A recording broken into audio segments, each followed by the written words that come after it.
Hello everyone, কেমন আছো তোমরা সবাই? তো আমার মিনি ব্লগে তোমাদের সবাইকে আবার স্বাগত জানাই। আর যেহেতু সানডে ছুটির দিন, তো ছুটির দিন মানে আমার এখন গাছ আনতে যাওয়া। যেহেতু এখন শীতকাল, তাই এখন এই গাছ আনতে যাওয়াটাই আমার এখন একটা কাজ হয়ে দাঁড়িয়েছে। তো সকালবেলায় সব রান্না সেরে নিয়েছিলাম। তারপর আমি আমার ননদ আমাদের এই ছোট্ট সাইকেলটা নিয়ে চললাম বাড়ির কাছে নার্সারিটায়। আমার বাড়ির কাছে না 3-4টে নার্সারি আছে, কিন্তু এই যে নার্সারিটা, এই যে দেখো চলেও এলাম। এই নার্সারিটা আমাদের একদম বাড়ির কাছে, মানে আমার ছাদে উঠলেই নার্সারিটা দেখা যায়। তো চলেও এলাম। তো নার্সারিতে কিছু গাছ নেওয়ার ছিল, তো সেই গাছগুলো এখানে পেলাম না। তো কিছু গাছ বাড়িতে আছে, তো সেগুলোর জন্যই একটু টব নিলাম মাটির। তো অনেক দিন পর সাইকেল নিয়ে রাস্তা দিয়ে হাঁটছি, বহু ছোটোবেলার এবং কলেজের বহু স্মৃতি মনে পড়ে যাচ্ছিল।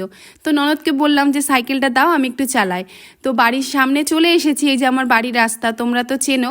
তো এখানে একটু সাইকেলটা চালালাম, ভীষণ ভালো লাগছিল, অনেক পুরনো স্মৃতি মনের মধ্যে আনাগোনা করছিল। তো যাই হোক, তারপর বাড়ি ফিরে দুপুরে যেহেতু চিকেন রান্না করেছিলাম, তো সেটাই খেলাম। খেয়ে দিয়ে এখন বাজে ঘড়িতে ওই মোটামুটি 3টে।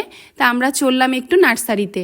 হ্যাঁ, আসলে তখন তো সকালে দেখলে নার্সারিটায় গেছিলাম, ওখানে গাছ পাইনি, তাই আজ যাবো একটু কল্যাণীতে। কল্যাণীর নার্সারিটা তো তোমাদের সঙ্গে আমি আগে একটা ব্লগে শেয়ার করেছিলাম। তো ওখানে গেলে প্রচুর নার্সারি আছে, তো ওখানেই আমরা যাব। তাই দুপুরবেলা বেরিয়ে পড়লাম। আসলে কি বলতো, এই শীতকালে না দুপুরবেলা বেরোতে আমার ভীষণ ভালো লাগে। তো ব্যাস, আমি আমার ননদ বেরিয়ে পড়লাম। আজ তো ছুটির দিন, প্রীতমও বাড়িতে আছে, তো অসুবিধে নেই। তো চলে এলাম স্টেশনে।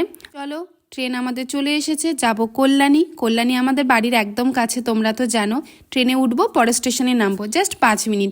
বাইকেও যাওয়া যায়, কিন্তু আমাদের ট্রেনে করে যেতে বেশি ভালো লাগে। ট্রেন আমাদের ছেড়ে দিল।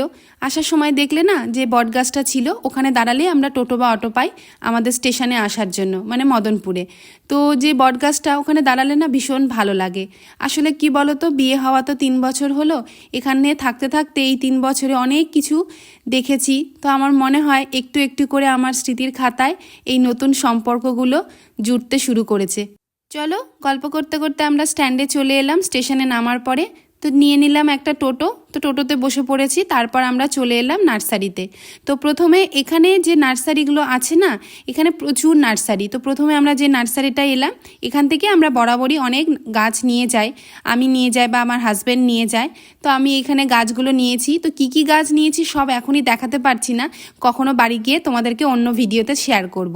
তারপর আমরা আর একটা নার্সারিতে চলে এলাম। তো এখানেও কিছু গাছ পেয়েছি, কারণ আগের নার্সারিতে যে গাছগুলো নিতে চাইছিলাম সেগুলো আর পেলাম না।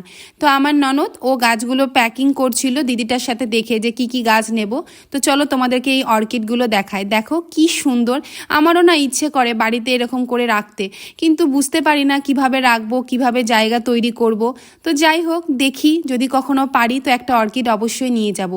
ব্যাগ কিন্তু প্রচুর ভারী হয়ে গেছিলো। নিতে এসেছিলাম 1-2টো গাছ, হয়ে গেল অনেক গাছ। তো যাই হোক, এখানেই সামনে আমরা হেঁটে যাব। এই যে দেখো নার্সারির সেই রাস্তাটা। তো উঠে পড়েছি আবার টোটোতে। এখন আমরা যাব স্টেশনে। এই যে দেখো গাছগুলো, এই গাছগুলো নিয়ে যাওয়াটা কিন্তু একটু সত্যি চাপের, কারণ লোকাল ট্রেনে কিন্তু একটু ভিড় হয়। যাই হোক, যদিও এখন বিকেলবেলা, আশা করছি খুব একটা ভিড় হবে না। তো আমরা তাড়াতাড়ি ওই জন্য স্টেশনের দিকেই যাচ্ছিলাম, আর কোথাও দাঁড়াইনি, কারণ ব্যাগ প্রচুর ভারী ছিল। তো ট্রেন আমাদের চলেও এসেছিল, ট্রেন থেকে তারপর নেমে পড়েছি। তো যেহেতু আজকে হাজব্যান্ডের ছুটি, ও বাড়িতে আছে, তাই ওকে ফোন করলাম যে কিছু খাবে। তো বললো ঠিক আছে, একটু সিঙ্গারা নিয়ে এসো। তাই একটু সিঙ্গারা কিনে নিয়েছিলাম।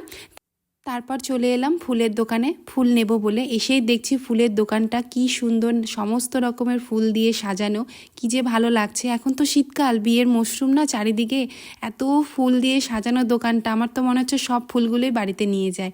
তারপর চলে এলাম মিষ্টির দোকানে, মিষ্টি নেব বলে। এসেই দেখছি ক্ষীরের এই মিষ্টি বরবউটাকে কি সুন্দর সাজিয়ে রেখেছে, হয়তো কেউ বিয়ের জন্য তত্ত্ব দেবে বলে অর্ডার করেছে। তারপর চলে এলাম বাড়িতে। এখন ঘড়িতে বাজে সন্ধে 6টা, দিতে হবে আমাকে সন্ধে। তো ননদ এখানে গাছগুলো ঠিক করে সাজিয়ে রাখছে। তোমরা তো জানোই আমাদের এখানে প্রচণ্ড হনুমানের উৎপাত, কাল সকালে এগুলোকে পটিং করব।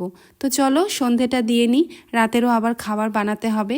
তো ভিডিওটা এখানেই শেষ করছি। ভালো লাগলে একটা লাইক করো, কমেন্ট করো। তো সবাই ভালো থেকো, সুস্থ থেকো, দেখা হবে পরের ব্লগে। টাটা।